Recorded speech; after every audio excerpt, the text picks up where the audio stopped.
In March 2020, the world as we knew it was turned upside down. What started as something we thought would be quick and temporary ended up lasting much longer and becoming more uncertain than we could have ever imagined. Not knowing what would happen next made things difficult and unpredictable for our students, families, and school staff. When school first shut down, I definitely felt excited because it was an early summer break, and it would just be an early summer break that I get to spend more time with friends and go on vacation and enjoy. When school had to shut down, I felt like really nervous because I felt really sad. I didn't know I would feel that way about school because usually I do not like school. But I was really sad because that meant I couldn't see any of my friends and I couldn't see my teacher. And I didn't know about Zoom at that time, so I just thought that nothing would be able to do, and I was worried that I couldn't get a good education. When school first shut down, I felt scared because it was like a really big change not being able to go back to school for whoever knows how long. Distance learning for me was pretty bad. I had no good experiences. I wasn't able to get the help that I needed. My grades were failing, and normally I'm an A or a B student, and then my grades just dropped to like C's, D's, and F's. Distance learning for me would probably be, right now my teacher is definitely very good, so I would say it's been going very great. I definitely would say that I would have liked it better if I would have been in a classroom, because then I would have seen my teacher in real life and got to do all the fun activities and go on field trips, you know.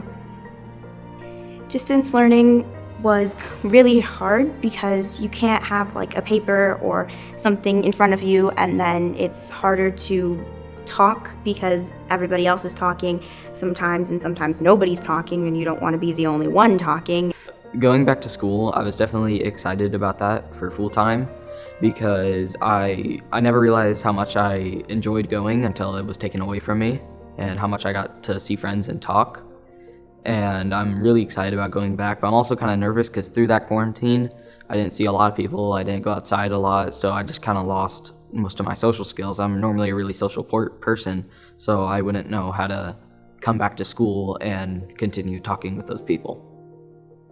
Returning to school full time, definitely something I might be a little bit overwhelmed because I have been doing this for a very long time, so my body got used to waking up at a certain time so I can get up and ready, and then I'm used to ending at my original time that I end, and it's very hard to know I have to end at a different time now because I have sports and they both start and end at the same time.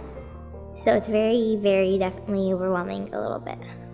Returning to school full time would be hard because, again, another huge change. Like, you're gonna get to see people, but since I'm so adjusted to learning at home, distance learning, then it'll be really hard to be able to get back into seeing actual people and talking to people. I'm definitely more excited to return to school. I am very nervous to return to school, actually. I didn't think I would be, but I am, because I'm nervous about all of the rules might change. Like, definitely not the dress code, probably not. Probably like you might have to actually wear a mask, and like in certain times, like recess or something, we won't have enough time for recess, and we're probably not going to go out and interact with people that much. While some students may feel anxious about returning to school, others may be looking forward to returning because school is the place where they feel safe and secure. Early data appeared to show reports of abuse dropped during the pandemic. However, there is a concern that incidences of abuse may have actually increased, and that the early data could be a reflection of a decrease in reporting, because students were isolated and out of view. It's important for us to be aware that the kids we are getting back on campus may have been through a lot more than just the closure. Many students, for a variety of reasons, have experienced emotional struggles throughout COVID. As we return to school, we expect that some students may also struggle as they find that school does not look the same as when they left. As we return to school now in next school year, we know that some things will need to change. In the world of education, curriculum is usually the focus, but if we have learned anything over the past year, it is that our students need to feel good to be ready to learn. They need to feel good to do good. This includes having a space where they feel safe and at ease, and their needs are being met, and where they feel engaged. Schools are a great place to create a space where things are predictable, secure, and expected. Making sure kids know who they can trust and talk to on campus is huge. Students need to know that they can come to their teachers and staff on the campus when they need help or just need to talk.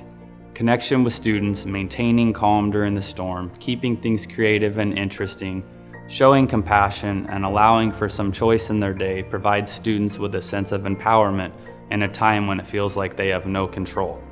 These are all simple things to do and powerful in building that space that our kids need.